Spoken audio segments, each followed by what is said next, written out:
Hello, Kansas City! Eddie Russell here, DJE. Happy Sunday to you.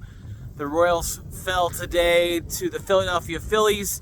2 games out of 3. They won the first game on Friday, but they're still up in the wild card, and they're only a few games out of first place still. Anything is possible, so we'll see what happens. The Chiefs kick off their season on September 5th at Arrowhead Stadium versus the Baltimore Ravens, where we dropped the Super Bowl banner also from last year. We've got a lot to be blessed and happy for in Kansas City, as I am out here in Lee Summit today getting ready to visit family after spending time with family at the K today for our Royals game in our hot weather. But I just want to say that it's been a while since I've come to you live on a Sunday Sound Off. Sunday Sound Off was something I did during the pandemic every single Sunday, kind of like a check-in, a live video, see how people were doing, how you feeling emotionally, physically, how are you doing mentally during all of the stuff that we were going through back then. I also like to talk about on Sunday Sound Off sometimes just a little bit about where people are at.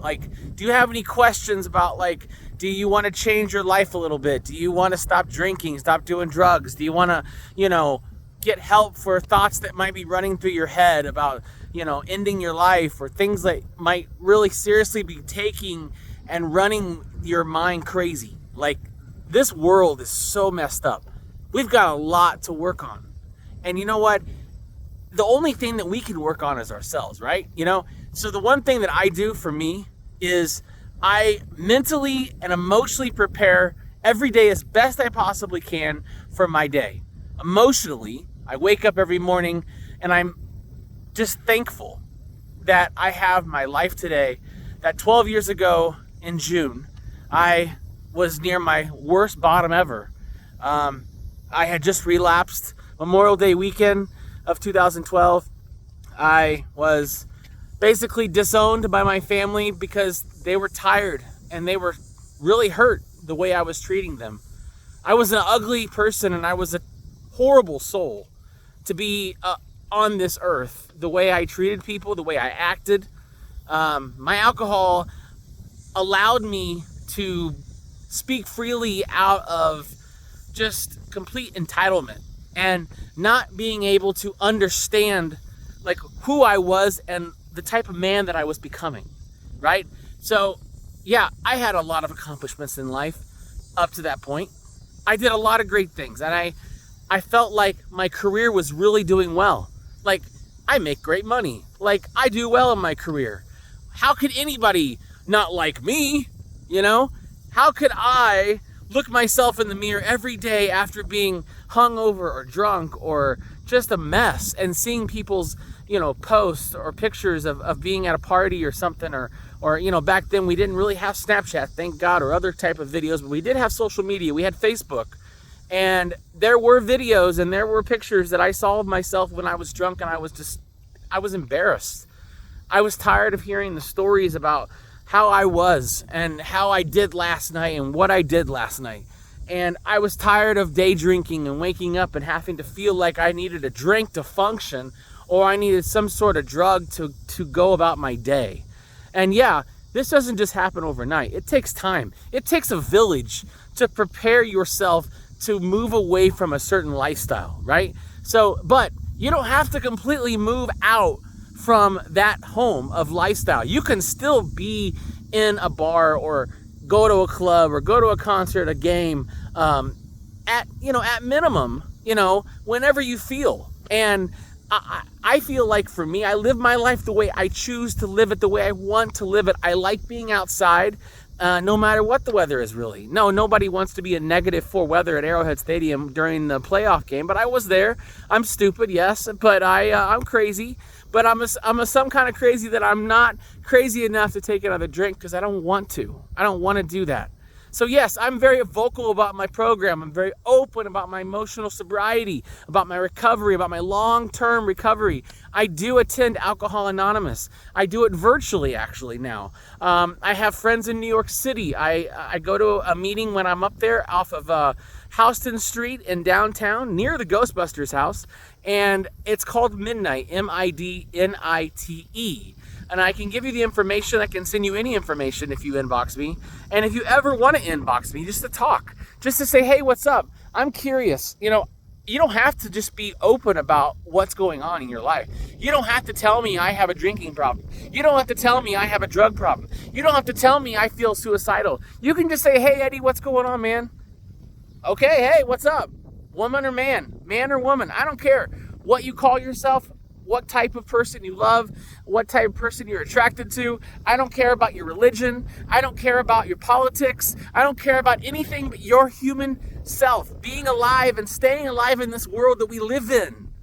That's what these politicians should be preaching, is about staying alive and sticking together, being in the middle of the boat, not on one side or the other. This world is so crazy, and we've got to stick together. We've got to realize that if we don't, we're dead. We're dead.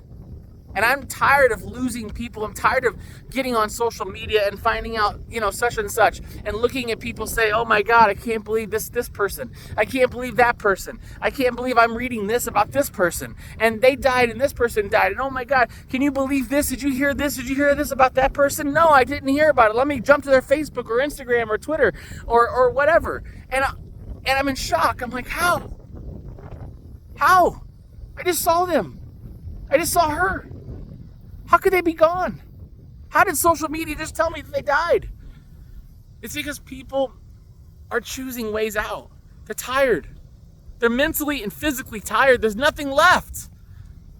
And we have to stick together. We got to be in the middle of the boat. Yes, I attend Alcohol Anonymous. I don't give a crap what you think about me if I don't.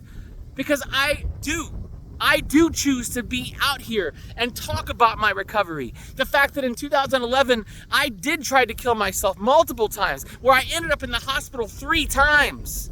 3 times. That might be hard for family and friends to hear, but yes, I wanted out because I was tired. But I want to stay in now. I want to fight to the end. And so help me God, if I ever die, go back on this video and say, you know what? Eddie was fired up. Eddie was really into it. Eddie's been into it for the last 12 years. I felt like I started over in my life. I felt like no matter what challenge that they were bringing me above, is that I was going to meet it, no matter what it is. And you know what? Every day I have challenges.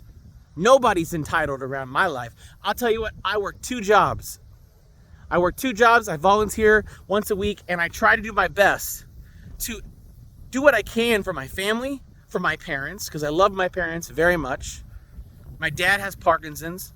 My mom has rheumatoid arthritis.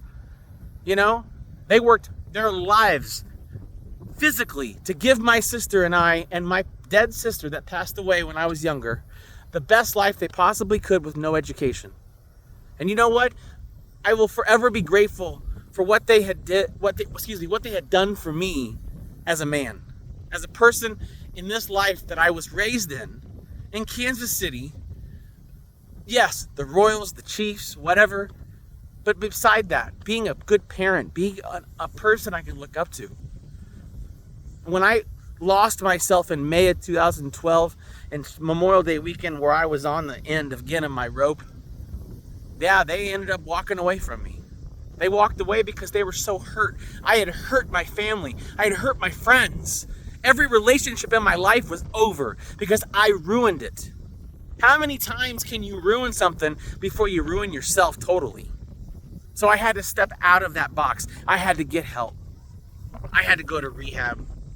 I had to go to a detox a couple times. Ended up in the hospital again. And here we are, 2024, August 2024, Labor Day weekend coming up. Man, can I remember some Labor Day weekends off the chain at Lake of the Ozarks, getting drunk, pulling over on the side of the road to throw up because I was so hungover. Getting up the next morning, pounding down some vodka lemonade or vodka Sprite or whatever, Coors Lights. Give me that bottle of Jaeger, I'll take it. Give me that joint, I'm gonna hit it. Oh, you got this pill, it's gonna make me go to another level? Sure, I'll do it. Because everything just didn't register in my world back then.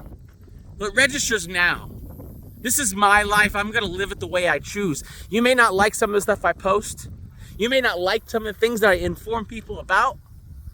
But I'll tell you one thing. I'm never going to back away or shy away from who I am. I will always work to pay my bills. I will always work to make the best out of every situation. And I will always treat everybody with respect. That's one thing that also recovery taught me, is how to be a man, how to be real in this world. Because this world is rough. So rough, man. Let me tell you right here, look at these eyes. If you need help, stop being afraid and ask. There are things out there, virtually, even in person, or on the phone, whatever you choose, internet. If you are scared, stop.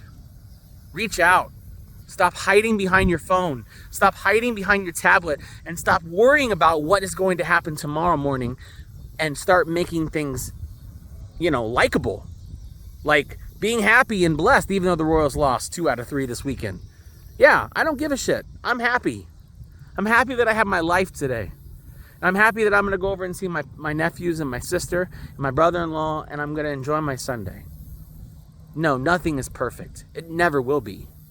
But what we can do is do our best to make it the best, one day at a time, the best possibility that we can. That's all I got. Stay alive, Kansas City. My inbox is always open.